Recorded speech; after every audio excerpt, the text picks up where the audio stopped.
Welcome to an updated Series 4 tier list for Marvel Snap. As you can see from my categories down the side here, the way I prefer to rank cards is a little bit different than your typical S through F pure power level tier list ranking. And the reason for this is relatively straightforward. Marvel Snap is a live service game that does regular balance patches, and I think purely buying cards due to their power level alone is a recipe for sadness when they inevitably balance something that's going to be too strong, or it could be a recipe for being happy when they buff something at the bottom that is a little bit too weak. In my opinion, the best way to approach getting cards in Marvel Snap is picking up cards that unlock decks that you want to be playing with, and in particular, I think the ones in these three categories here, the archetype defining ones, are some of the best you can be investing your limited resources in, because they tend to be the headlining cards in the decks that you build around them, meaning they can't be replaced. Speaking of, let's kick off our rankings here today with a defining card in Annihilus. He is a key clutter card that always has his decks built around him, and I think based on his current power level, I would throw him in the defining and fine category. He's definitely spent time up in the strong before, but in the current meta game and everything around him, I think fine is appropriate. Agony, I think, is actually a defining card the way she buffs things up. The hand buff deck, even though she's buffing on the board, often wants her, but I also don't think that deck is very good, so mediocre is appropriate.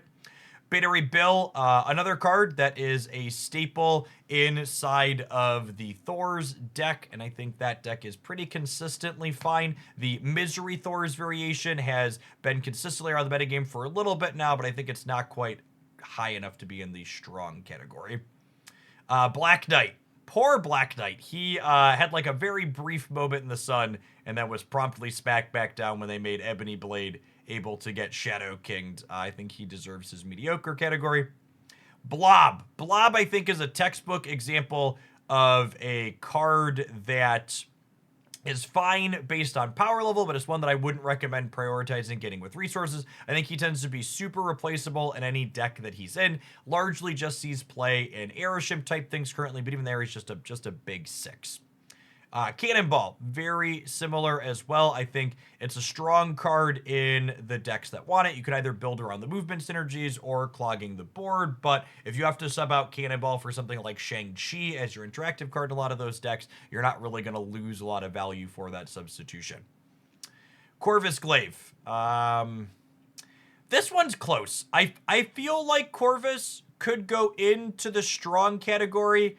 Hela is a deck that sees some amount of play that's fairly reasonable despite her nerfs, I think, and there are some builds of the Khonshu discard deck with MODOK that have been leveraging Corvus to good effect, so I think I'm going to put him in the defining and strong category.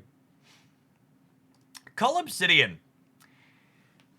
I think Cull goes in replaceable and fine at this point. While he has a deck building requirement of wanting to explicitly be played alongside one energy cards, I think he's just kind of one of the generic 4 energy cards that makes a number, and other things like Crossbones, for example, can easily substitute in a lot of his shells and play at a similar level. Dakin, definitely defining and strong. The Dakin discard deck has been consistently very good since Bullseye and Frigo were added to the game, and Dakin is not replaceable inside of it. Darkhawk. Darkhawk has had plenty of metagames where he's up here. This is another one that I think, similar to Corvus, is close between the two. My gut instinct is that Darkhawk decks are secretly always better than their play rate implies, just because they're so disruptive when you build around him. So I think I'm gonna put him in the defining and strong category. Elsa. This is how you know my tier lists are some of the most objective you're gonna find on the internet.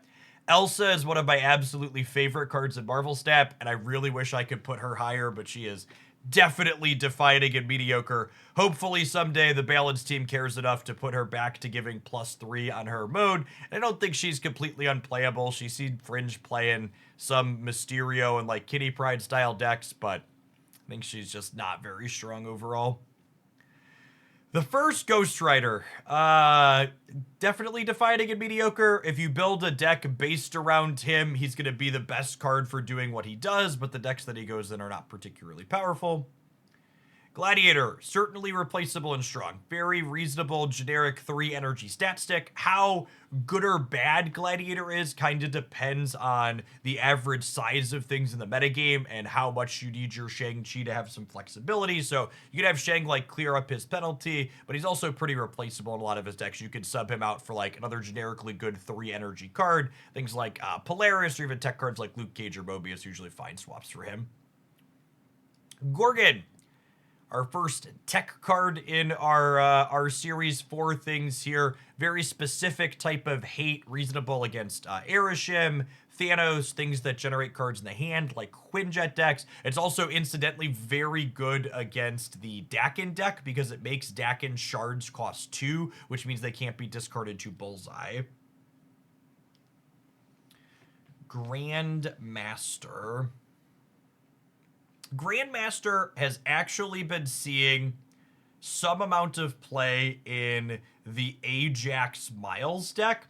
And I think in past tier lists, I've categorized him as defining. But I think the way things have played out with the types of decks that this card goes in, I think I'm actually going to consider it replaceable these days. I think its effect isn't one that you absolutely have to have in the decks that you play him. He adds a little bit of redundancy, giving you more copies of his effects, but I think basically every deck that plays Grandmaster right now, there are other variations of those decks where you don't need him that still have good stats. Yes, he's play inside of the Dakin shell as well that I mentioned, but there's also builds of Dakin that don't play it. So I think replaceable and strong is probably a good spot.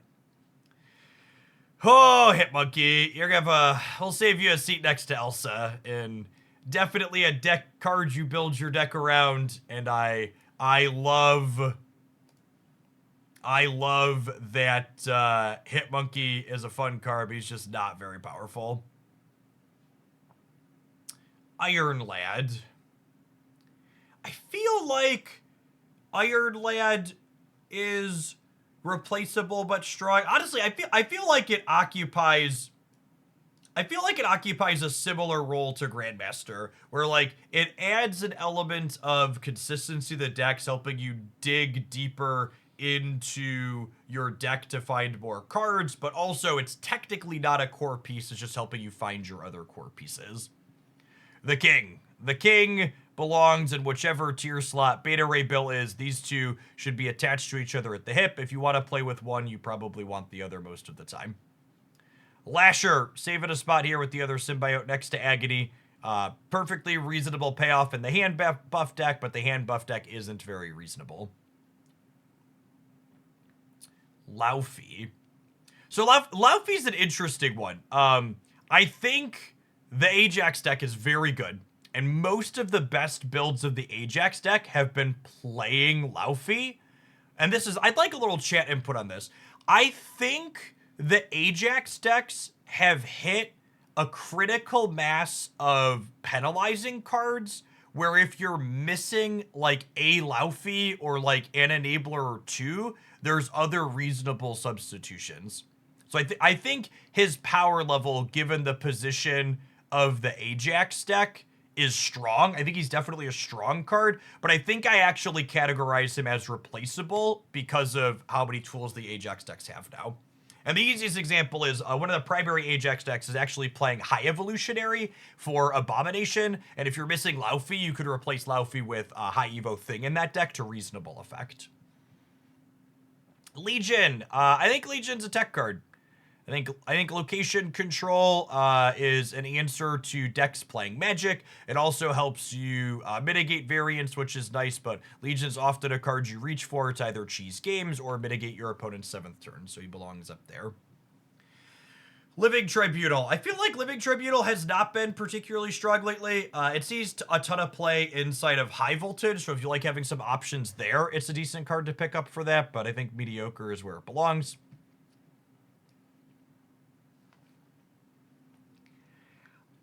This one's probably controversial and maybe qualifies as a hot take, but I actually think Loki is trash. I think it's annoying to play against, and people play it because it's like obnoxious and they like playing obnoxious things. But like, I've genuinely never played this card out and been like, yeah, this was powerful. I just think mirror matches are annoying and people have a very deep, visceral negative reaction to them. And this card's just not very good. Man Thing. I think Man Thing is more powerful than Laufey to the point where it's far less replaceable in the Ajax deck. So I think because the Ajax deck is currently strong, it's definitely strong, but I'm going to call Man Thing defining and that you shouldn't be replacing it typically. Meek. Meek is going to be divorced from the rest of the discard cards. I know some builds of Dakin play Meek, but I think Meek is often the worst card in the decks that he's played in, and I think if you're missing him, it's not a big deal most of the time. So I think he's like defining in the way you build your deck around him, but I think he's not very good. Miss Marvel. Miss Marvel is kind of like Gladiator, honestly, and I think she's a little bit stronger than her play rate implies in general, but she's ultimately just like putting numbers on the board to spread out. So I think if you need to replace her in any of her decks, it's not a big deal. Fastos. They finally gave him a point. They acknowledged that he exists, but I think he still exists down here in the king tier. Pixie. I'm gonna get Pixie defining and fine. I think Pixie's a kind of underexplored card in Marvel Snap in general. She's got a little bit of variance behind her, but she's a really high cube equity card, and she definitely defines the decks that she's played in. Ravoda. Mr. Negative has been consistently one of the best decks in Marvel Snap for a little bit. She's a unique enabler, absolutely cannot be replaced. Defining and strong, I think is appropriate. Sasquatch, down here with Elsa and Hitmonkey for sure. Really fun, neat cards you build your deck around that's ultimately just not very powerful. Werewolf by Night. Yep. I think these are just like 4 of my favorite cards in Marvel Snap, but I think they all solidly belong in defining and mediocre. Sebastian Shaw, Silver Surfer is consistently top tier, and I think there's been some small meta games where Sebastian Shaw was replaceable in Surfer, but more often than not, I think Sebastian Shaw is a card you want to have in Surfer decks. Scar. I think Scar's definitely defining. You build your deck around him. You have a choice of enablers. Like, you don't have to have things like Call. There's a big range of things for him at this time, but I think fine is accurate for his current power level. Supergiant. I like Supergiant as a tech card. She has counterplay into certain decks that are looking to set up specific things on turn 5. You also build your deck around her a little bit. Things like Cosmo and Teenage Warhead tend to be good with her, but I think she qualifies for the tech card slot. Doxy. I think she's king tier. I really can't believe how badly they undertuned the numbers on this card. I think she could easily give +3 and maybe even still be in king tier if they do that. Her downside is just so large. Valentina. I think Valentina is a card who is stronger than her current play rate implies, but I also think she tends to be replaceable with other 2 energy card that generates cards for your hand. X23. Is Destroy mediocre? I think we've hit a point in Marvel Snap history where Destroy is mediocre. And that obviously has changed a lot over the last little bit. And maybe you could make an argument that it's fine. Maybe this one's close. I'm gonna give the Destroy Enjoyers a vote and put the asterisk next to here that it's close. I think she's fine. I think Destroy is better than Hand Buff and Bounce, and this is basically the Hand Buff and Bounce memorial tier. So I think that's a reason to put X23 up above. Uncle Ben. Uncle Ben has seen play in some of the recent Scream decks with Killmonger and Lady Deathstrike, but I also think that build's only okay at the moment, and I think if you're missing Uncle Ben in it, it's fine. So I think he's replaceable and only okay in terms of power level. Phoenix Force. Probably Bounce and Hand Buff tier. I was skipping over this one because I wanted to stew on it for a little bit, but I think he probably belongs down here with the bounce cards. I think I'm pretty happy with that. I don't think too many of these are controversial. I think the two next to it that I expect will get the most to screw with. I think you could make an argument that Meek is more necessary in Dakin than I'm giving him credit for here, and I'm sure the sweaty people will like Loki more than I do, but I really just think he's not very good. Yeah, you'll note that there's no buy these must-haves for the Series 4 cards, and I don't think that is an accident on Second Dinner's part. While there's plenty of good and playable cards in this category, I think they definitely do their best to make sure the most desirable cards are the most expensive / rare in the more current Marvel Snap economy, even if the updated change is going to make them a little bit more accessible. Speaking of those less accessible and more rare cards in Series 5, be sure to check out the Series 5 tier list that will be posted on the channel as well. Appreciate everyone that made it through the end of the video. Smash the like button if you enjoy my roundup here today, and be sure to let me know in a very obnoxious comment down below which of these placements you absolutely disagree with.